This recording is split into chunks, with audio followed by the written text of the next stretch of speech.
Ask God to help us, because only God can help black people where they are. Black people had Africa, that big old continent over there. They never built one boat that was seaworthy, not one. Africa built nothing. That is the lie.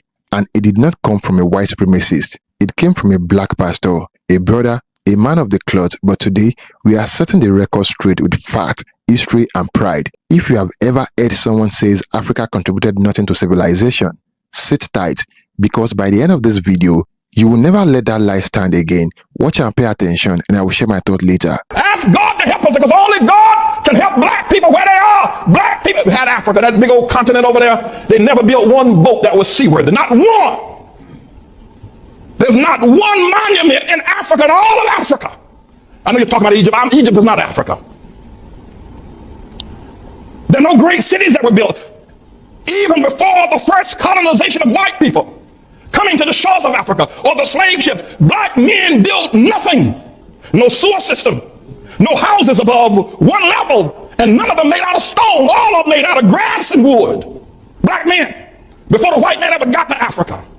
The worst thing that could ever happen to South Africa was when they gave it to Nelson Mandela and black folk. That was a great nation. Now, notwithstanding apartheid was wrong, we all know it's wrong. I'm against it. There should have been some other resolution, though, than turning it over to Nelson Mandela. Disease, AIDS, and crime is running wild in Johannesburg. They're killing one another over there. They're dying of sickness. The government is mismanaged. The people who ran the nation are now leaving the nation because black folk don't know how to run no nation. They don't know how, and we need to admit it. I know you don't like it, but you need to stop shucking and jiving. We got a problem. Nigeria produces oil every year, yet the children over there are hungry and pot-bellied and walking barefoot. We got a problem. You talk about the Hutus and the Tutsis. Look what's going on in Zimbabwe now with Mugabe. We got a problem, black folk. And forget about Zimbabwe and South Africa, Nigeria. Look at what y'all have done in Harlem. You can't even hold on to Harlem. We got a problem. Black folk don't understand the world. You can get mad with me all you want. You can say what you want, but you can't prove me wrong. Now, I'm not saying this because I hate black folk. I'm saying it because I love you enough to tell the truth. And the only person going to ever help us get out of the situation is going to be God. There's something wrong with the black man's mind. There's something wrong with his mind. He does not understand the world. He doesn't. I don't care if he learned medicine. He doesn't understand the world. He can't even hold on to Harlem. When he was here, he moved out. We got to talk to the Lord. People, we got to talk to God. And black women, Shirley Chisholm, Harriet Tubman, Coretta King, one of her boys. Yeah, okay, we got a black president. But you black women, what's wrong with y'all? Y'all gonna let that white woman? What's wrong with you black women voting for Barack? Don't you understand? It should have been a black room if you're gonna have a black president. What's wrong with you? Y'all ain't got no sense, you black women. Your men treat you like the dogs, like your dogs. They walk all over you. They make you pay the bills at home, and then the preachers pimp you in the churches and make you pay the bills. Y'all crazy black women buying these black men private jets, the tune of $50 million for a ride around in a private jet. And you talk about, look at our pastor. What's wrong with y'all women? What's wrong with you? What's wrong with you? And what's wrong with a black man that would take that kind of money out of a poor neighborhood and buy himself a private jet? What's wrong with y'all niggas? What's wrong with you? What's wrong with you, black women? What's wrong with you voting for Barack Obama? What's wrong with you? What's wrong with y'all? Crazy. Black people, let me tell y'all something. If you don't ever hear me say preach again, they can kill me tomorrow. But let me tell you something. We're not going to ever get anywhere until we look into the mind of a black man. He doesn't think correctly. I don't care what he is. He could be a doctor. He could be an astrophysicist. The nigga got no sense. You talk to him. You talk to a black man. He doesn't understand the world. He's never built anything. The most the black people have ever done, they did it here in America under white people's help. When they were in Africa, they didn't do nothing. That, from what I'm understanding, in third world countries, anything that is not under maintenance is because, you know, we don't care. No, you care. It's not in the concept. Travel the 54 countries in Africa and ask each person in every country, what is wrong with your country? Leadership. Leadership. All of you say the same word. So let me ask you, since 1960, the country has been picking the wrong leader every 4 years. Not a single railway built by the British is in Nigeria today, but the one they built in their country that same year, it's still running. Not a single railway built in Ghana in 1960 is still there today. What do you know in that country that has been properly maintained by the people every day and it works perfectly? It's hard for people to maintain things when they're not gaining a lot. No, it's hard for people to maintain things when they don't have the concept of maintenance in their culture. What is the one word in Igbo for maintenance?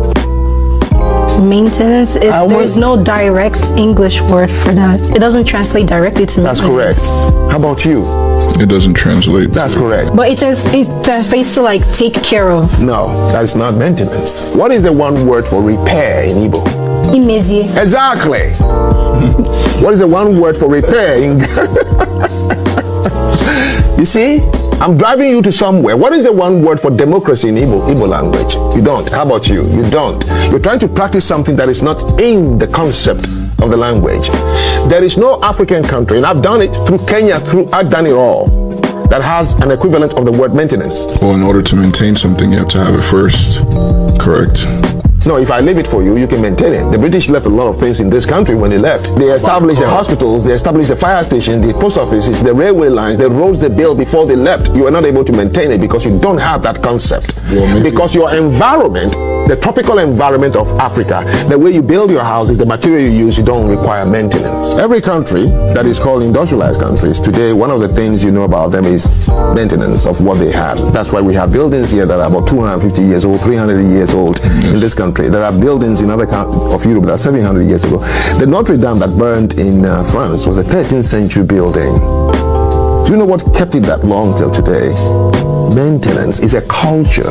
There is a dangerous mindset that says black people, and especially African, have no legacy, that we built nothing, invented nothing, and contributed nothing. This might is used to justify racism, oppression, and self-hate. But here's the truth. It is not just false, it is embarrassingly ignorant. Let's go continental-wide, from the Nubians of Sudan to the empires of Mali and Songhai, from the builders of Great Zimbabwe to the mathematicians of Timbuktu. Africans were not sitting in the dark waiting to be saved. We were building, calculating, navigating, healing, and governing long before colonial contact. 1. Ancient Egypt and Nubia, also known as Kemet. Let's start with ancient Egypt, or Kemet, as it was originally called. The pyramid, temples, written system, medical texts, and solar calendars. Africans built that. Yes, Kemet was an African civilization. Its founder came from the south, from Nubia, which is now modern-day Sudan. Even Herodotus, the Greek historian, described the Egyptians as black-skinned with woolly hair. You cannot deny it, or you can read a book. 2. The Mali Empire and Timbuktu. In the 14th century, Timbuktu had one of the greatest universities in the world. Students came from across Africa and the Middle East to study astronomy, medicine, law, and mathematics.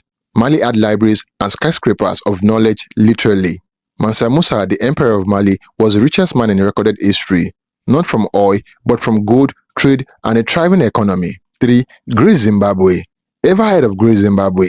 Massive stone cities built with no mortar, just precision and genius. 4. The Kingdom of Benin. Benin bronze sculptures shocked British invaders. They could not believe the artistic and metallurgical skills of these African creators. Those stolen artifacts sit in European museums. Let's fast forward.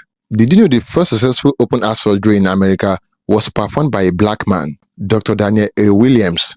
Did you know the world's fastest growing tech hub are in Nigeria, Kenya, and South Africa? Africans are not just part of history. We are building the future.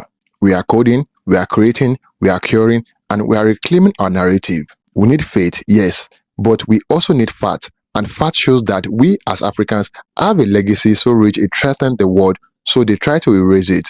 But we are still here, and we remember.